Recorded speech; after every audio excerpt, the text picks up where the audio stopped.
Welcome back to DP sir English classes. आज मैं आप लोगों को यूपी बोर्ड हाई स्कूल की पहली पोयम द फाउंटेन को हिंदी में एक्सप्लेन करूंगा, जिसको कंपोज किया है जेम्स रसेल लॉवेल 1819 टू 1891। तो द फाउंटेन का मतलब हुआ फव्वारा। इस कविता में कवि फव्वारे का वर्णन किया है। फव्वारे के विभिन्न गतियों, उसके मोशंस, उसकी अच्छाइयों का, उसकी प्रगतिशीलता का बहुत ही अच्छे ढंग से उसने वर्णन किया है।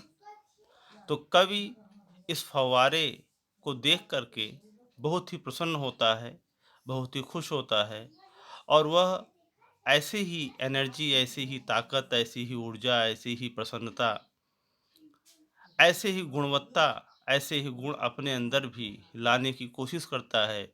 और वह फाउंटेन से यह अपील, आग्रह भी करता है कि उसका हृदय भी कुछ ऐसा ही हो जाए, ताकि वह भी अपने ज़िंदगी में, अपने लाइफ में सफलता को प्राप्त कर सके, किसी न किसी मुकाम को हासिल कर सके। तो वह कवि जो है, यह फाउंटेन के माध्यम से एक मैसेज देना चाहता है पूरे संसार को, कि जिस तरह फव्वारा होता है, कोई भी स्थिति हो, कोई भी कंडीशन हो, हर कंडीशन में, हर एक स्थिति में फव्वारा निरंतर चलता रहता है। वैसे इंसान को भी हर स्थिति में, चाहे सुख हो या दुख हो, उस स्थिति में अपने आप को समान बना के चलना चाहिए, समान बन करके रहना चाहिए। चलिए हम बढ़ते हैं स्टेंजा की तरफ। पहला स्टेंजा है into the sunshine. The first stanza, into the sunshine full of the light. सूर्य की धूप में प्रकाश से भरा हुआ। सनशाइन का मतलब हुआ सूर्य की धूप, और फुल ऑफ लाइट का मतलब हुआ प्रकाश से भरा हुआ। फुल ऑफ लाइट, यहाँ पर फव्वारे के बारे में कवि वर्णन कर रहा है कि यह फव्वारा जो है, सूर्य की धूप में प्रकाश से भरा हुआ, लीपिंग एंड फ्लैशिंग, उछलता कूदता और चमकता रहता है, फ्रॉम मॉर्न टिल नाइट, सुबह से लेकर के रात्रि तक। मतलब कवि कह रहा है कि यह फव्वारा सूर्य की धूप में प्रकाश से भरा हुआ, लीपिंग माने होता है उछलना कूदना, और फ्लैशिंग माने होता है चमकना। फिर से देखिएगा, लीपिंग का मतलब हुआ उछलना कूदना, और फ्लैशिंग का मतलब हुआ चमकना। फ्रॉम मॉर्न, सुबह से लेकर के, टिल नाइट, रात्रि तक। अर्थात कि यह फव्वारा सूर्य की धूप में प्रकाश से भरा हुआ, उछलता कूदता हुआ, चमकता हुआ, सुबह से लेकर के रात्रि तक चलता रहता है, बढ़ता रहता है, रुकता नहीं है ये। तो I hope you have understood the first stanza of the poem.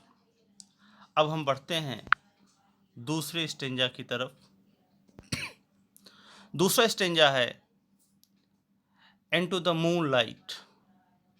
चांद के प्रकाश में, इनटू द मून लाइट अर्थात चांद के प्रकाश में, वाइटर देन स्नो, चांद के प्रकाश में यह फव्वारा बर्फ से भी कहीं ज़्यादा सफ़ेद परिलक्षित होता है। वाइटर माने ज़्यादा सफ़ेद, वाइट, वाइटर, वाइटेस्ट, यहाँ पे वाइटर की कंपैरेटिव डिग्री यूज़ की गई है।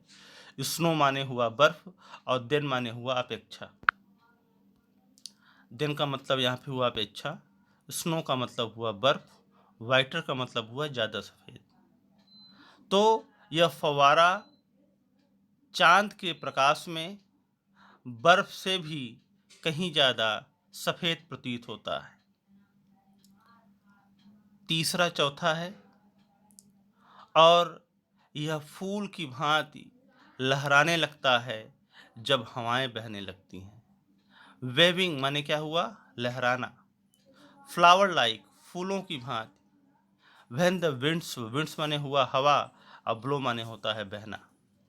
अर्थात कि waving so flower like when the winds blow, कि यह फवारा फूल की भांति लहराने लगता है जब हवा बहती है। तो फिर से चारों लाइन का एक्सप्लेनेशन देखिए। इनटू द मूनलाइट, चांद के प्रकाश में। वाइटर देन स्नो, बर्फ से भी ज़्यादा सफ़ेद प्रतीत होता है।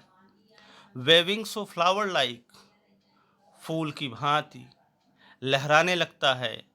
व्हेन द विंड्स ब्लो, जब हवाएं बहने लगती हैं। अब हम चलते हैं थर्ड स्टेंजा की तरफ। थर्ड स्टेंजा आपका है, इनटू द स्टार लाइट, अर्थात सितारों के प्रकाश में। रसिंग इन स्प्रे, अर्थात कि फुहार में दौड़ता हुआ। स्प्रे का मतलब हुआ फुहार, और रसिंग का मतलब क्या हुआ? दौड़ना, चलना। तो इनटू द स्टार लाइट, सितारों के प्रकाश में, फुहारों में दौड़ता है। Happy at midnight, happy by day, मध्य रात्रि के समय में आनंदित रहता है, खुश रहता है, और दिन के समय में भी यह खुश रहता है। कौन? यह फव्वारा। यहाँ पर कभी फव्वारे की प्रसन्नता, उसकी चंचलता, उसकी गतिशीलता, उसकी ऊर्जा, उसकी शक्ति, उसके वेग और उसके विभिन्न स्वरूपों का बड़ी ही अच्छी तरीके से वर्णन कर रहा है कि यह फव्वारा जो है सितारों के प्रकाश में, रशिंग इन स्प्रे, फुहार में दौड़ता है। हैप्पी एट मिडनाइट, मध्य रात में भी खुश रहता है। हैप्पी बाई डे, और दिन के समय में भी खुश रहता है।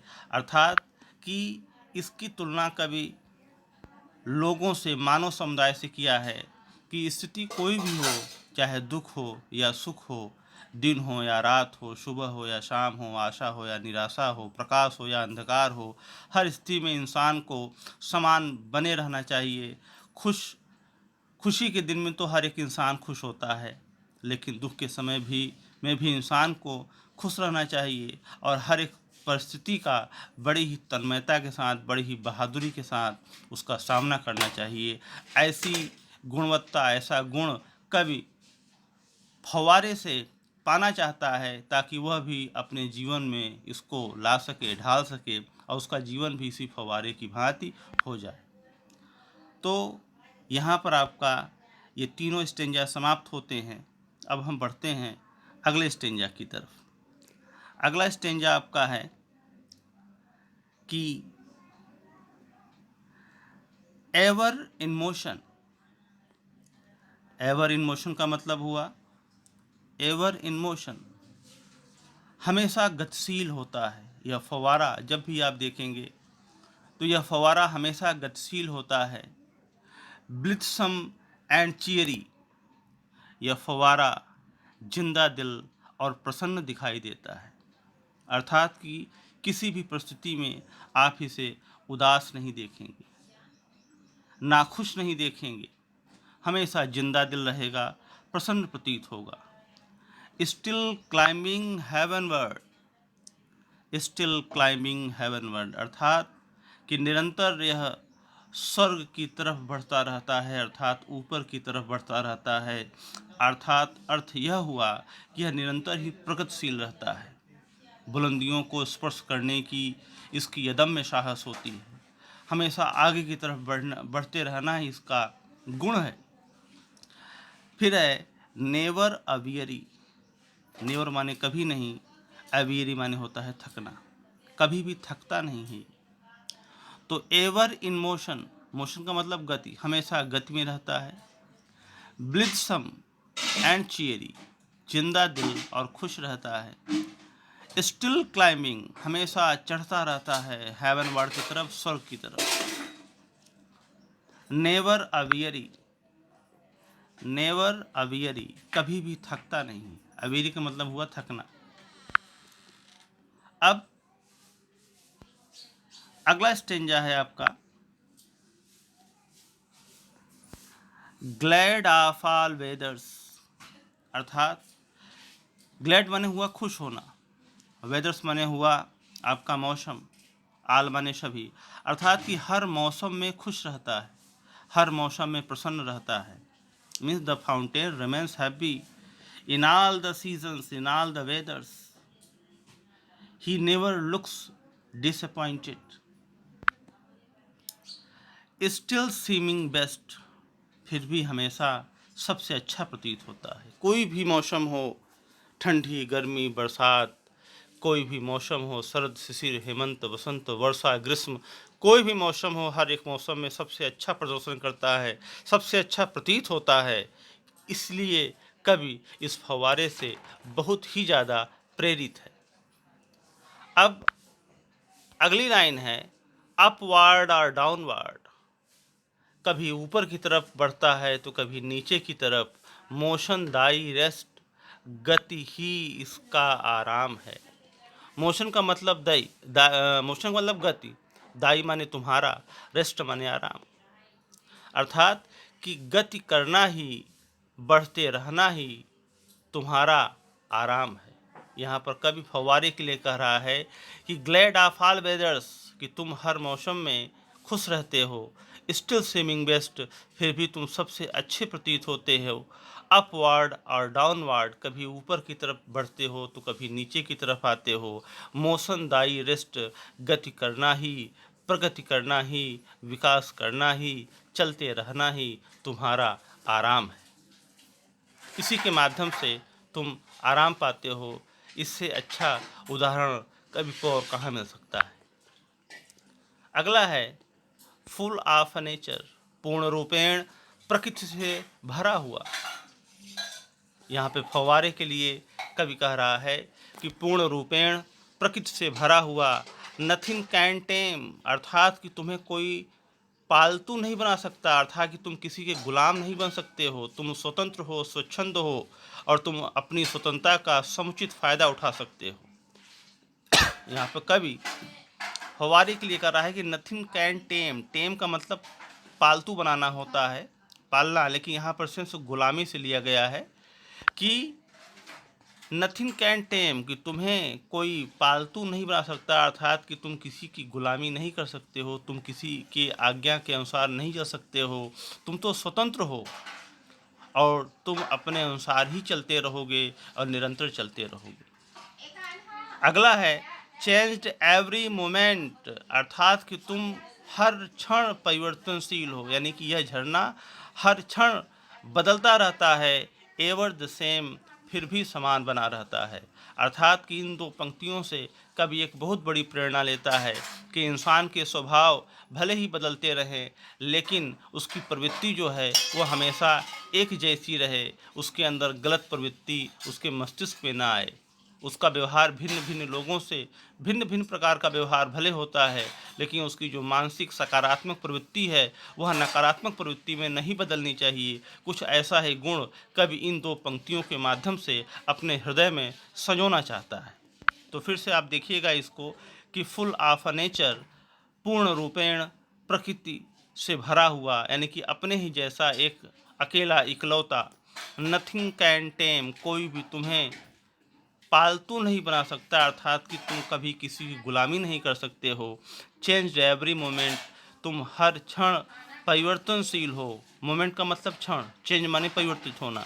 एवर द सेम, फिर भी समान बने रहते हो। अब हम बढ़ते हैं अगले स्टेंजा की तरफ। अगला स्टेंजा आपका है सीजलेस एस्पायरिंग, असीम महत्वाकांक्षी, यानी कि यह फव्वारे के लिए कवि कर रहा है। सीजलेस का मतलब हुआ असीम, असीमित। एस्पायरिंग का मतलब हुआ महत्वाकांक्षी। फिर है सीजलेस कंटेंट, कंटेंट माने हुआ संतुष्ट, अर्थात कि जो फव्वारा है यह असीम महत्वाकांक्षी है। सीजलेस कंटेंट, कंटेंट का मतलब संतुष्ट। सीजलेस कंटेंट अर्थात कि यह असीम संतुष्ट है, अपने में संतुष्ट है, इसे किसी अन्य चीज़ की आवश्यकता नहीं है। डार्कनेस और सनशाइन, चाहे अंधकार हो या प्रकाश हो यानी कि धूप हो, दाई एलिमेंट यही तुम्हारा स्वभाव है। दाई माने तुम्हारा। अब एलिमेंट का मतलब वैसे तो तत्व होता है, लेकिन यहाँ पर एलिमेंट का तात्पर्य स्वभाव से लिया गया है। तो कवि कह रहा है कि सीजलेस एस्पायरिंग, असीम महत्वाकांक्षी, सीजलेस कंटेंट, असीम संतुष्ट, डार्कनेस और सनशाइन, अंधकार हो या प्रकाश हो, दाई एलिमेंट यही तुम्हारा स्वभाव है। अब हम बढ़ते हैं लास्ट स्टेंजा की तरफ, जो कि बहुत ही इम्पोर्टेंट है। ग्लोरियस फाउंटेन, हे गौरवशाली फव्वारे। कब यहाँ पर फव्वारे को एड्रेस कर रहा है। ग्लोरियस माने गौरवशाली, फाउंटेन मीन्स फव्वारा, कि हे गौरवशाली फव्वारे, let my heart be fresh changeful constant upward like thee. यहाँ पे कवि कह रहा है कि हे गौरवशाली फव्वारे, लेट माई हर्ट बी, कि मेरा हृदय भी फ्रेश ताज़ा, चेंजफुल परिवर्तनशील, और कांस्टेंट और निरंतर हो जाए। कवि कह रहा है कि मेरा हृदय भी ताज़ा, परिवर्तनशील और निरंतर हो जाए, अपवार्ड लाइक दी, अर्थात कि जिस प्रकार तुम निरंतर ऊपर की तरफ अग्रगामी हो, ऊपर की तरफ बढ़ रहे हो, उसी प्रकार मेरा हृदय भी, मेरी प्रवृत्तियाँ भी, मेरे कर्म भी ऊपर की तरफ बढ़ें और मैं भी बुलंदियों को स्पर्श करूं, मैं भी सफलता को स्पर्श करूं, मैं भी विकास करूं और मैं भी प्रगति करूं, क्योंकि मेरा हृदय भी ताज़ा हो जाएगा, परिवर्तनशील हो जाएगा, निरंतर हो जाएगा और मैं भी निरंतर सफलता को प्राप्त करने की कोशिश करूंगा।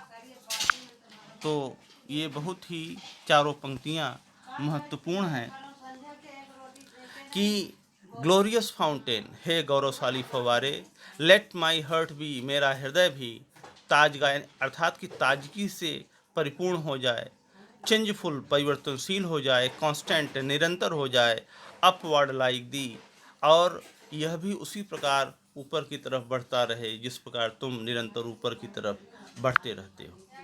Bye James Russell Lowell. तो इसी के साथ आपकी यह पोयम समाप्त होती है। यदि कहीं कोई प्रॉब्लम किसी लाइन में, किसी स्टेंजा में अगर आपको आ रही है, तो आप निसंदेह कमेंट के माध्यम से पूछ सकते हैं और जल्द ही मैं नेक्स्ट वीडियो, अगली वीडियो इसके बारे में बनाऊंगा।